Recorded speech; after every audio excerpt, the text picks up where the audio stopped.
తాకట్లో ఉన్న మీ బంగారాన్ని విడిపించి ఆ రోజు ఆన్లైన్ రేటుకి కొంటాం. Sharma gold company. ఈ యొక్క తులారాశికి తీసుకుందాం.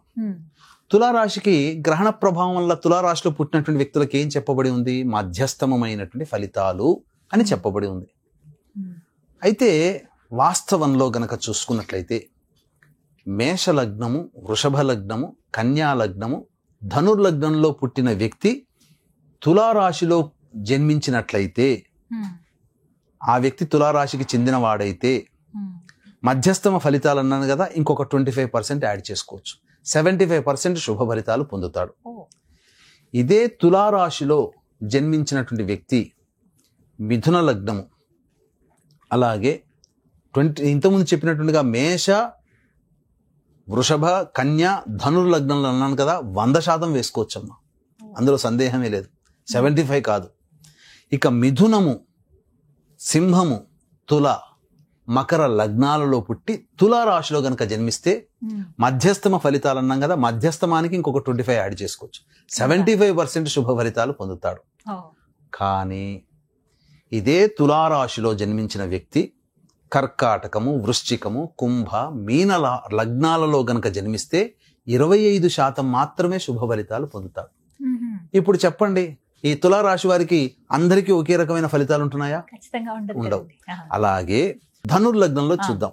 ధనుస్సు రాశికి మనం వచ్చినట్లయితే ఏం చెప్పబడి ఉంది? ధనుస్సు రాశిలో అద్భుతాలు చూస్తారు, ఇక అన్ని విధాలుగా విజయాలు అని అంటారు. కానీ ఎవరికి దక్కుతుంది విజయాలు అని అంటే, ఏ వ్యక్తి అయితే మేష, వృషభ లగ్నాలలో, కన్యా, ధనుర్లగ్నాలలో జన్మించి ధనుస్సు రాశి అయితే 100కి 100% శుభ ఫలితాలు పొందుతాడు. ఏ వ్యక్తి అయితే మిథున లగ్నము, సింహ లగ్నము, తులా లగ్నం, మకర లగ్నంలో జన్మించి ఉండి ధనుస్సు రాశిలో జన్మిస్తాడో ఆ వ్యక్తికి ప్రధానంగా 75% మాత్రమే శుభ ఫలితాలు పొందుతాడు. ఏ వ్యక్తి అయితే కర్కాటక లగ్నం, వృశ్చిక లగ్నం, కుంభ లగ్నం, మీన లగ్నంలో జన్మిస్తాడో ఆ వ్యక్తి ధనుస్సు రాశిలో జన్మించినటువంటి కారణం చేత 25% మాత్రమే శుభ ఫలితాలు పొందుతాడు. ఇది చెప్పబడి ఉంది. కాబట్టి ఇంత విన్న తర్వాత నిజంగా చెప్పండి, ఈ చెప్పినటువంటి అన్ని రాశుల్లో అందరికీ చెప్పిన విధంగా శుభము, అందరికీ అశుభము, అందరికీ మధ్యస్థంగా ఉంటుందా? ప్రధానంగా లగ్నాలు ప్రధానమమ్మా. రాశుల కన్నా లగ్నాలే ప్రధానం. మరి ప్రభావాలు అన్నారు కదండి, ఎలాంటి సమస్యలు వస్తాయి? తెలుసుకోవచ్చా, గుర్తించవచ్చా ఇది ఖచ్చితంగా గ్రహణ ప్రభావమే అని? తప్పకుండానమ్మా. ఇప్పుడు తులారాశిలో అనుకున్నారనుకోండి, సంతానం వలన ఇబ్బందులు, సంతానం మూలకంగా ఖర్చులు పెరగడం, అలాగే ప్రధానంగా చూసుకుంటే శత్రు సమస్యలు కూడా పెరగడం, వృశ్చిక రాశి వారికి వాహన ప్రమాదాలు చోటు చేసుకోవడం, తల్లిగారి ఆరోగ్యం పట్ల శ్రద్ధ వహించాల్సి రావడం, ఎంత పని చేసినా సంతోషం లేకపోవడము, అలాగే ఫిక్స్డ్ అసెట్స్ లిక్విడేట్ అయిపోతాయి, కరిగిపోతాయి, స్థిరాస్తులను అమ్ముకోవాల్సిన పరిస్థితి వస్తుంది. ధనుస్సు రాశి వారికి గొప్పగా ఉందని చెప్పినా కొన్ని లగ్నాల్లో జన్మించినటువంటి కారణం చేత సోదరీమణుల మధ్య విభేదాలు, తెలిసిన వారితో విభేదాలు, అలాగే ప్రధానంగా డబ్బులు అప్పుగా ఇచ్చేసి నష్టపోవడం, రాని బాకీలుగా ఉండడం, ముఖ్యంగా ఒక్క మాటలో చెప్పాలంటే ప్రతిదీ సమస్యగా ఉండడం, అనుకున్న పని జరగకపోవడం, అశాంతిగా ఉండడం, అలాగే ఉద్యోగాలు కోల్పోవడం, వ్యాపార వృత్తి నష్టాలు కలగడం, శుభకార్యాలు అనుకున్నవి వెనక్కి వెళ్ళిపోవడం, ముందునయ్యి వెనకగోయి అన్నట్టుగా ఉంటుంది. ఈ యొక్క పరిస్థితులు కార్తీక మాసం మొత్తం వరకు కూడా ఉంటాయమ్మా. అప్పటి వరకు చూస్తాం. మరి పరిహారాలు ఏమన్నా ఉన్నాయా గురువుగారు? వీటికి ఏం చేసుకోవచ్చు అంటారు? తప్పకుండానమ్మా. ప్రతి సమస్యకి కూడా 2 రకాలైనటువంటి పరిహారాలు ఉంటాయి, ఏ సమస్యకైనా. ఇప్పుడు మీకు ప్రధానంగా ఒక వ్యక్తి స్కూల్లో చేర్పిస్తారు స్టూడెంట్ని, గొప్పగా చదువుకున్న వాడైతే స్కూల్లోనే ఉంటుంది, కానీ ఆ స్కూల్లో చెప్పింది అర్థం కాక మళ్ళీ పిల్లలకి ట్యూషన్లు పెడతారు, అప్పుడు కుదురుకుంటారు. ట్యూషన్లో ఉండడం ద్వారా కాస్త మంచి ర్యాంకులు సంపాదించుకోవచ్చు. అలాగే ప్రతి సమస్యకి ఇది సంబంధించిన దైవికమైనటువంటి సమస్య. ఈ సమస్యకి దైవ పరిష్కారము, మానవ పరిష్కారము అనేటువంటిది చేసుకోవాలి.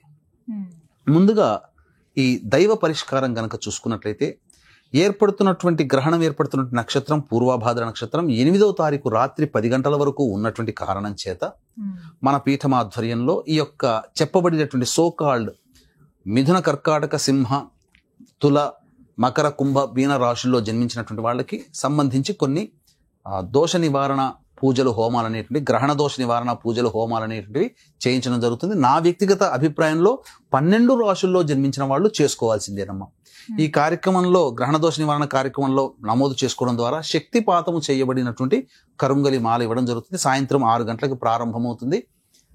కాబట్టి ఆ 8వ తారీఖు సాయంత్రం 5 గంటల లోపల మీ గోత్రనామాదులు నమోదు చేసుకోవచ్చు. కేవలం 108 మందికి మాత్రమే అవకాశం ఉంటుంది. కాబట్టి ఫస్ట్ కమ్ ఫస్ట్ బేసిస్గా చేసుకోవచ్చు. ఇక మానవ పరిహారాలు ఉన్నప్పుడు ఆ గ్రహణం సమయం అనేటువంటిది పట్టు 9:57 రాత్రి 7వ తారీఖు, మధ్యరాత్రి 1:27 విడుపు. ఈ సమయంలో పట్టు విడుపు స్నానాలు ఆచరించి ఆ మధ్య సమయంలో కులదేవత ఆరాధన, ఇష్టదేవత ఆరాధన, గురువుగారు ఇచ్చినటువంటి మంత్రోపదేశము ఇవి పూర్తిగా పురస్చరణ చేసుకోవాలి.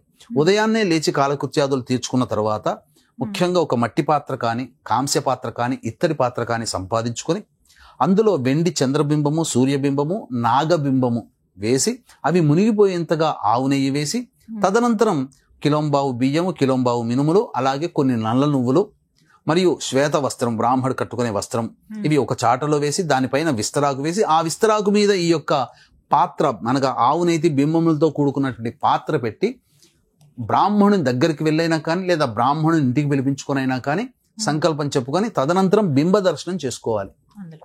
తన ముఖాన్ని ఆవు నెయ్యి కానీ లేదా నువ్వుల నూనె కానీ వేసిన దాంట్లో ముఖాన్ని చూసి తదనంతరం బ్రాహ్మడికి దానం చేయాలి.